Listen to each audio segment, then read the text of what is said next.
Good morning dear students. मैं आपकी commerce teacher Sonam Patel आपको आज चैप्टर 16 समझा रही हूँ, भारतीय स्टेट बैंक यानी कि स्टेट बैंक ऑफ इंडिया।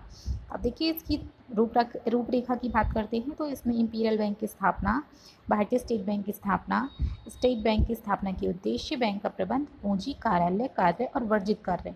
ठीक है। अब बैंक की प्रमुख सफलताएं, उपलब्धियां, बैंक का महत्व, भारतीय स्टेट बैंक की असफलता या आलोचना। अब देखिए स्टेट बैंक की बात करने से पहले हमें इंपीरियल बैंक की स्थापना या उसके बारे में जानना ज़रूरी है। अब देखिए क्या होता है कि 1 जुलाई 1955 को इंपीरियल बैंक का राष्ट्रीयकरण करके स्टेट बैंक ऑफ इंडिया की स्थापना की गई। ठीक है। तो स्टेट बैंक ऑफ इंडिया के संबंध में जानकारी करने से पहले हमें इंपीरियल बैंक के संबंध में भी जानकारी होनी बहुत ज़रूरी है। अब देखिए इंपीरियल बैंक की जो स्थापना हुई थी तो 1921 में भारत के 3 प्रेसिडेंसी बैंक थे। कौन से? Bank of Bengal, bank of Madras और बैंक ऑफ बम्बई। तो मिलाकर इंपीरियल बैंक ऑफ इंडिया की स्थापना की गई थी। तो इस बैंक की पूंजी व्यवसाय क्या था? अंग्रेजों के हाथों में था।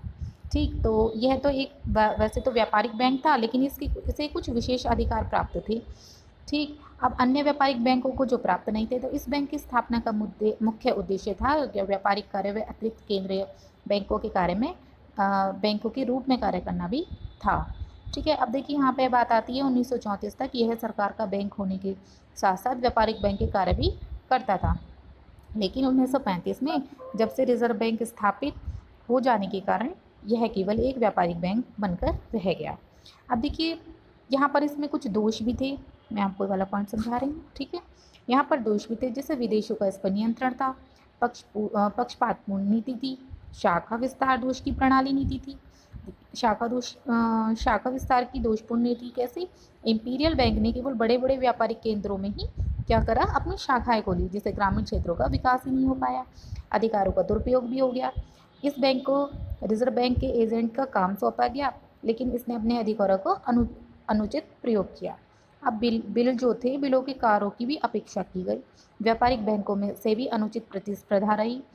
विनिमय बैंकों के प्रति उदारता, कृषि व्यवसाय की अपेक्षा भी की हुई। इसने ग्रामीण क्षेत्रों में बैंकिंग सुविधाओं का विस्तार नहीं हुआ। ठीक है। देखिए इस बैंक ने ग्रामीण क्षेत्रों में बैंकिंग सुविधाओं के विस्तार पर कोई भी ध्यान नहीं दिया। ठीक। तो इसके दोष थे, केंद्रीय बैंक कार्य में असफलता रही। जैसे रिजर्व बैंक की स्थापना से पहले क्या हुआ? इंपीरियल बैंक ने केंद्रीय बैंक के रूप में जो कार्य किए थे उनमें से कोई सफलता प्राप्त नहीं हुई थी। तो इसने संकट काल में क्या किया? भारतीय व्यापारिक बैंकों की आर्थिक सहायता नहीं की, जिस कारण समय समय पर अनेक बैंक असफल हो गए। अब बात आती है आपकी भारतीय स्टेट बैंक की स्थापना। देखिए भारतीय स्टेट बैंक आपका बहुत ही इंपॉर्टेंट चैप्टर है, आप इसे ध्यान से सुने। ठीक है। और इसे अच्छे से लर्न करें। अब देखिए अगस्त 1952 में रिजर्व बैंक ने ग्रामीण साख व्यवस्था की जांच करके उचित सुझाव देने के लिए एक अखिल भारतीय ग्रामीण साख सर्वेक्षण कमेटी का गठन किया। ठीक है। ये है आपका इम्पोर्टेंट। ठीक है। यहाँ से मैं आपको समझा रही हूँ। और अब देखिए जिसने 1954 में अपनी रिपोर्ट दी। इस कमेटी की सिफारिशों के आधार पर इंपीरियल बैंकों के दोषों को दूर करने के उद्देश्य से state bank of India act के अधीन इंपीरियल बैंक का राष्ट्रीयकरण करके सरकार ने स्टेट बैंक ऑफ इंडिया स्थापित कर दिया। ठीक है। State bank of India act के अधीन इंपीरियल बैंक का राष्ट्रीयकरण करके सरकार ने स्टेट बैंक ऑफ इंडिया को स्थापित कर दिया। अब देखिए 1 जुलाई 1955 से इसने अपना कार्य प्रारंभ किया था। कब से? 1 जुलाई 1955 से। ओके। अब देखिए स्टेट बैंक की स्थापना के बाद क्या हुआ? 7 अन्य राज्य बैंकों को स्टेट बैंक के सहयोगी बैंक के रूप में सरकार ने अपने हाथों में लिया। ठीक है। कितने? 7। इस प्रकार भारतीय स्टेट बैंक समूह में अब कुल 8 बैंक हैं। कितने? 8 बैंक हैं।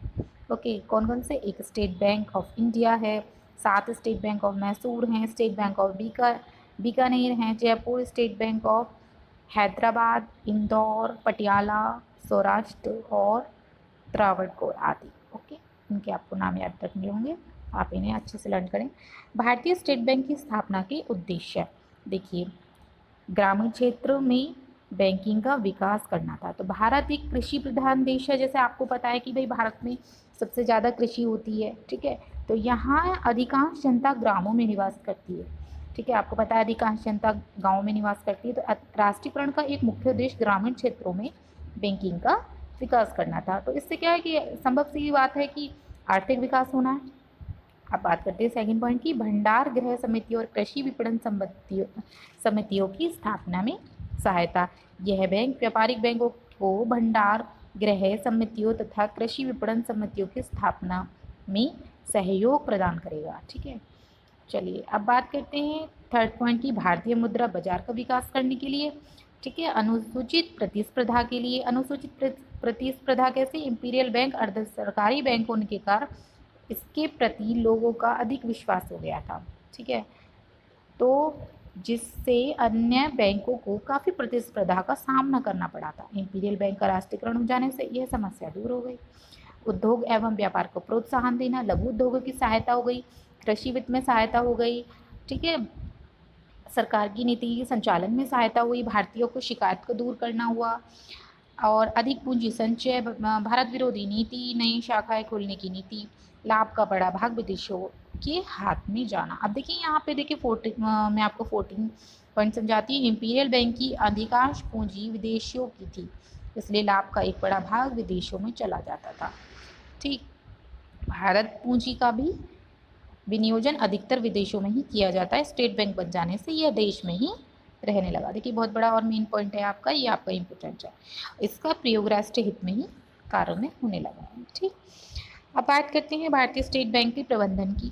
ठीक है, management of state bank of India. State bank का प्रबंध एक केंद्रीय बोर्ड द्वारा किया जाता है, केंद्रीय बोर्ड द्वारा किया जाता है, जिसमें न्यूनतम 20 और अधिकतम 27 सदस्य या संचालक हो सकते हैं, जो इस प्रकार अध्यक्ष, उपाध्यक्ष, प्रबंध यानी संचालक, ठीक है, 13 स्थानीय मंडलों के सभापति जो केंद्रीय निदेश मंडल के पदेन सदस्य होते हैं, 2 सदस्य निजी अधिकारी चुने जाते हैं, 6 सदस्य भारत सरकार द्वारा रिजर्व बैंक के परामर्श से नियुक्त किए जाते हैं, शेष 2 क्या होते हैं, सदस्य संचालक सहकारिता तथा ग्रामीण अर्थव्यवस्था के विशेषज्ञ होते हैं। अब देखिए आपका मेन पॉइंट है भारतीय स्टेट बैंक के कार्यालय। स्टेट बैंक का केंद्रीय कार्यालय बम्बई में है, सबसे इम्पोर्टेंट आपका ये पॉइंट है। ओके, इसे ध्यान रखेंगे। स्टेट बैंक का केंद्रीय कार्यालय बम्बई में है। इसके अतिरिक्त 13 स्थानीय मंडल हैं, जो नई दिल्ली, मुंबई, कोलकाता, चेन्नई, अहमदाबाद, पटना, हैदराबाद, भोपाल, कानपुर, बेंगलोर, चंडीगढ़, गुवाहाटी में है। केंद्रीय निदेशक मंडल का अध्यक्ष प्रत्येक स्थानीय मंडल का पदेन अध्यक्ष होता है। अब देखिए इसके कुछ स्टेट बैंक के सहायक बैंक भी हैं। वर्तमान में स्टेट बैंक के 7 सहायक बैंक हैं। कितने? 7। ओके, ध्यान रखना है आपको इस पॉइंट का। Bank of Hyderabad, state bank of Jaipur, Bikaner, Travancore, state bank of Mysore, state bank of Patiala, state bank of Indore, Saurashtra. इन बैंकों की कम से कम 55% पूंजी स्टेट बैंक ऑफ इंडिया के पास होती है। आपका इम्पोर्टेंट पॉइंट है ये, ठीक है, इसे ध्यान रखेंगे। इन बैंकों की कम से कम 55% पूंजी जो होती है बैंक ऑफ इंडिया के पास होती है। ये बैंक साधारण बैंकिंग कार्यों के अतिरिक्त स्टेट बैंक की प्रतिनिधि के रूप में भी कार्य करते हैं।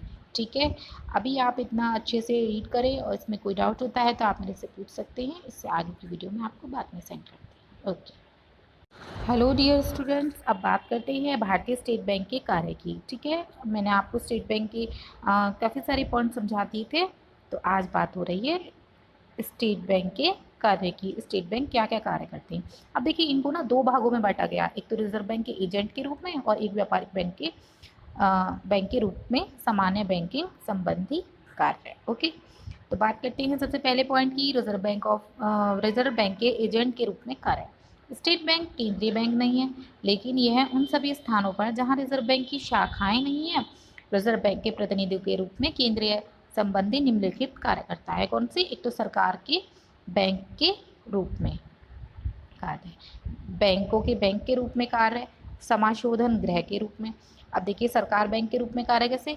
स्टेट बैंक सरकार की ओर से दिए गए आदेश अनुसार विभिन्न भुगतानों से करता है। ठीक है, तथा सरकार द्वारा लिए जाने वाले जो कर होते हैं ना, जो टैक्स होते हैं, सार्वजनिक ऋणों की व्यवस्था करता है, धनराशि का हस्तांतरण भी करता है। केंद्रीय सरकार तथा राज्य सरकारों की ओर से जनता धनराशि जो प्राप्त करती है, इस प्रकार यह सरकार का एक बैंकर है। बैंकों के बैंक के रूप में कार्य बताते हैं वो आपको स्टेट बैंक व्यापारिक बैंकों से जमा स्वीकार करता है, ठीक है, जमा स्वीकार करता है, आवश्यकता पड़ने पर उन्हें ऋण भी देता है, उनके बिलों की पुनः कटौती भी करता है। यह बैंकों को धन हस्तांतरण की सुविधा प्रदान करता है, ठीक है। अब बात करते हैं थर्ड पॉइंट की, समाशोधन गृह के रूप में कार्य। स्टेट बैंक रिजर्व बैंक की ओर से समाशोधन गृह के रूप में कार्य करता है। कैसे? अन्य बैंकों का जो धन होता है स्थानांतरण के लिए अत्यंत सुलभ व सस्ती सुविधाएं भी प्रदान करता है। अब बात करते हैं आपके नेक्स्ट पॉइंट की, व्यापारिक बैंक के रूप में सामान्य बैंक संबंधी बैंकिंग संबंधी कार्य। देखिए, एक तो जनता से जमा पर धन स्वीकार करना, इसका मैंने आपको पहले पॉइंट बताया था, ऋण देना है, ठीक है, ये ऋण देता है। ऋण कैसे? देखिए, नगद साख द्वारा, अधिविकर्ष यानी कि ओवरड्राफ्ट द्वारा, हुंडियों द्वारा, ठीक है, विनिमय विपत्रों का क्रय विक्रय करना और भुनाना, ठीक है। स्टेट बैंक विनिमय बिलों का, विनिमय जो बिल होते हैं उसको लिखता है, स्वीकार करता है, बनाता है और भुनाता है, ठीक है। आप देखिए, बात करते हैं प्रतिभूतियों की। प्रतिभूतियों में विनियोजन। अन्य व्यापारिक बैंकों की भांति भारतीय स्टेट बैंक अपने कोष, जो उसके कोष होते हैं, फंड होते हैं, सरकारी प्रतिभूतियों, राज्य सरकार की प्रतिभूतियों, कॉरपोरेशन की प्रतिभूतियां जो होती हैं, ठीक है, तथा सरकारी ट्रेजरी आदि के विनियोग करता है। एजेंट के रूप में देखिए इसके कार्य, धन का स्थानांतरण करता है, भुगतान प्राप्त करना है, ग्राहकों की ओर से भी भुगतान स्वीकार करता है, ठीक है, ग्राहकों की ओर से भुगतान करना, अंशों और प्रतिभूतियों का विक्रय विक्रय करता है, ट्रस्टी का कार्य करता है, आर्थिक सलाह भी देता है ग्राहकों को, वित्तीय मामलों में भी सलाह देता है, बीमा किस्त का भुगतान, लाभांश, ब्याज आदि का संग्रहण करना आदि। अब देखिए और अन्य कार्य, सोना चांदी का विक्रय करता है, बहुमूल्य वस्तुओं को सुरक्षित रखता है। आपकी बहुमूल्य वस्तुएं कैसे? जैसे गोल्ड हो गया, आपकी कुछ पेपर्स वगैरह हो गए जो बहुमूल्य वस्तु होती हैं, या यात्री चेक जारी करना, लघु उद्योगों एवं सहकारी समितियों को उदार शर्तों पर विशेष, ठीक है, विशेष ऋण सुविधा देना, किसानों को प्रत्यक्ष ऋण देता है, डायरेक्ट आपको ही ऋण देता है, सहकारी बैंकों के एजेंट का कार्य करना, भंग होने वाली कंपनियों को निस्तारक का कार्य करना, रिजर्व बैंक की ओर से जो कार्य सौंपे जाते हैं उन सौंपे हुए कार्य करना, प्रन्यासी के रूप में कार्य करना, संकट काल में कंपनी, सहकारी संस्था आदि को समापन से बचाने के लिए वित्तीय सहायता प्रदान करता है, ठीक है, पैसों से भी सहायता करता है। अब देखिए, इनके कुछ वर्जित कार्य भी होते हैं, जो कुछ कार्य ऐसे होते हैं जो इन्हें प्रतिबंध होता है, कुछ जो इन्हें नहीं करने होते। अब देखिए स्टेट बैंक क्या क्या ऐसे कार्य है जो नहीं करता है। देखिए, ये आपका बहुत ही इम्पोर्टेंट पॉइंट है, आप इसको अच्छे से ध्यान से पढ़ेंगे और अच्छे से इसे लर्न कर लिए। देखिए, आपकी इम्पोर्टेंट हेडिंग है, निर्धारित सीमा से अधिक ऋण न देना। एक इनकी निर्धारित सीमा होती है, उससे ये अधिक ऋण नहीं देते हैं, ठीक है। व्यापारिक बिलों की कटौती पर भी प्रतिबंध है। बिल को जिन पर दो व्यक्तियों या फर्मों के हस्ताक्षर न हो तो उन्हें नहीं बुना सकता है ये, ठीक है। बिलों के बुनाने पर प्रतिबंध है। यह कृषि बिलों को छोड़कर, केवल किसको? कृषि बिलों को छोड़कर अन्य किसी प्रकार के बिलों को भुना नहीं सकता जिसकी परिपक्वता तिथि 6 महीने से अधिक हो, लेकिन कृषि बिलों के लिए यह अवधि 15 माह है, ठीक है। कौन से बिलों के लिए? केवल कृषि बिलों के लिए। फोर्थ पॉइंट है आपका, अपनी अचल संपत्ति की जमानत पर ऋण न लेना। यह अचल संपत्ति जो होती है वह अपने अंशों की आड़ पर ऋण नहीं ले सकता है, ओके। फिफ्थ पॉइंट है आपका, निर्धारित सीमा से अधिक ऋण न देना। एक इनकी निर्धारित सीमा है वही, और एक सीमा कैसे? जैसे 6 महीने हो गए, 6 माह से अधिक के लिए ऋण नहीं दे सकता है, ओके। बात करते हैं 6 पॉइंट की, अचल संपत्ति के क्रय पर प्रतिबंध। यह अपने कार्यालयों की संपत्ति के अतिरिक्त, किसके? केवल अपने कार्यालयों की संपत्ति के अतिरिक्त किसी भी प्रकार की अचल संपत्ति पर क्रय नहीं कर सकता। अब देखिए इसकी कुछ उपलब्धियां। भारतीय बैंकों पर विदेशी प्रभाव की समाप्ति। स्टेट बैंक की स्थापना के बाद भारतीय बैंकों पर विदेशी प्रभाव समाप्त हो गया है। भारतीयों के साथ किए जा रहे भेदभाव का भी इन्होंने अंत कर दिया, ओके। शाखा विस्तार, शाखा विस्तार के बारे में पढ़ेंगे। 1955 में स्थापना के समय स्टेट बैंक ऑफ इंडिया की देश के लगभग 500 शाखाएं थी। कितनी? 500। प्रथम 5 वर्ष तो 400 शाखाएं खोलने का लक्ष्य था, फिर 416, और फिर इनकी ऐसे ही धीरे धीरे बढ़ती रही टाइमिंग। एकीकरण तथा विकास कोष की स्थापना भी की थी। मुद्रा सुविधाएं, देखिए सहकारी बैंकों की सप्ताह में 3 बार निःशुल्क धन भेजने की सुविधा प्रदान करता है। साख नियंत्रण करता है, आंकड़ों पर प्रकाशन है, ग्रामीण साख एवं कृषि वित्त व्यवस्था, ये मैंने आपको पहले बता दिया था, ठीक है। देखिए एक यहाँ पर एक मेन पॉइंट आता है आपका, ग्राम दत्तक योजना, ये वाला पॉइंट है। ठीक है। स्टेट बैंक कुछ गाँव को कृषि विकास कार्य के लिए अपना लेता है। किसके लिए? कृषि विकास कार्य के लिए अपना लेता है, यानी कि गोद लेते हैं। जैसे आपने सुना होगा कि ये गांव गोद ले लिया, इस तरीके से। तो गोद लिए हुए गाँवों में रहने वाले सभी किसानों को कृषि कार्य के लिए स्टेट बैंक उदारतापूर्वक आर्थिक सहायता प्रदान करता है। ठीक।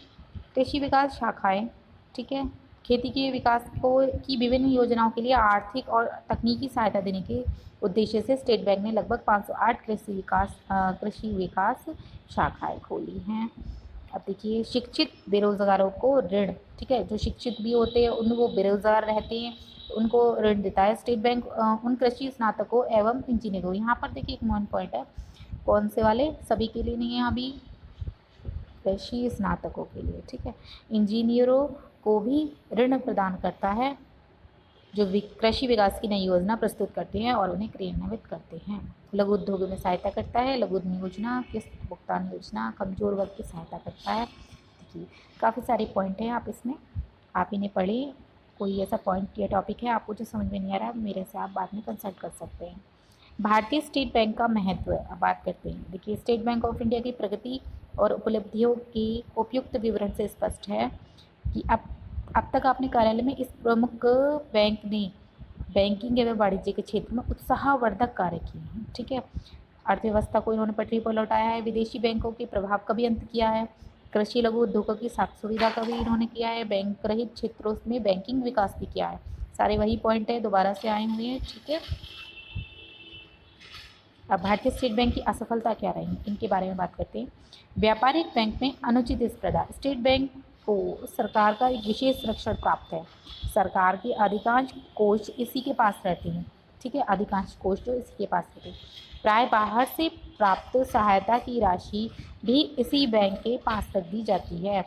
अब जो बैंक होते हैं उसकी जमा धनराशि में असाधारण वृद्धि हो जाती है, अतः यह व्यापारिक बैंक से अनुचित एवं अनावश्यक प्रतिस्पर्धा करता है। ठीक है, दोषपूर्ण शाखा विस्तार रहता है। इस बैंक की शाखा विस्तार की नीति भी दोषपूर्ण है, क्योंकि नई शाखाएं प्राय उन्हीं स्थानों पर या उसके आसपास ही खोली जाती हैं जहां पर पुरानी शाखाएं विद्यमान हैं। सीधी सी बात है, देखिए, नई शाखाओं संबंधी प्राथमिकता। इस बैंक को अपनी शाखाएं खोलने के लिए अनुमति बैंकों की अपेक्षा शीघ्र मिल जाती है। ठीक है, इसको पहले मिल जाती है अनुमति, जिसके कारण व्यापारिक बैंक अपनी शाखाओं का विस्तार नहीं कर पाती है। पर्याप्त ग्रामीण वित्त मिलता है। देखिए इसमें क्या है, यह बैंक ग्रामीण वित्त व्यवस्था में कोई परिवर्तन नहीं ला, मतलब जो था वही रहा, उसमें कोई अन्य परिवर्तन नहीं हुआ। परिणाम स्वरूप महाजन एवं देशी बैंकर अभी भी गांव में पैर जमाए खड़े हैं। ठीक है, देखिए नौकरशाही का प्रभाव, धीरे धीरे कर्मचारियों की कुशलता में भी कमी आई है, जिस कारण स्टेट बैंक की सेवाओं के स्तर में काफ़ी गिरावट आई है। सरकारी कोष की प्राप्ति। सरकार का विशेष संरक्षण प्राप्त होने के कारण सरकार से अधिकांश कोष इसी बैंक के पास रहते हैं। ठीक है, ये वही पॉइंट है आपका पहले वाला ही। अब नेक्स्ट मैं आपको समझाती हूँ 7 पॉइंट, विशेष सुविधाएं क्या होती हैं। देखिए, इस बैंक को रिजर्व बैंक द्वारा और भी अनेक विशेष सुविधाएं प्रदान की जाती हैं, जिस कारण यह बैंक अन्य बैंकों की तुलना में आगे बढ़ जाता है।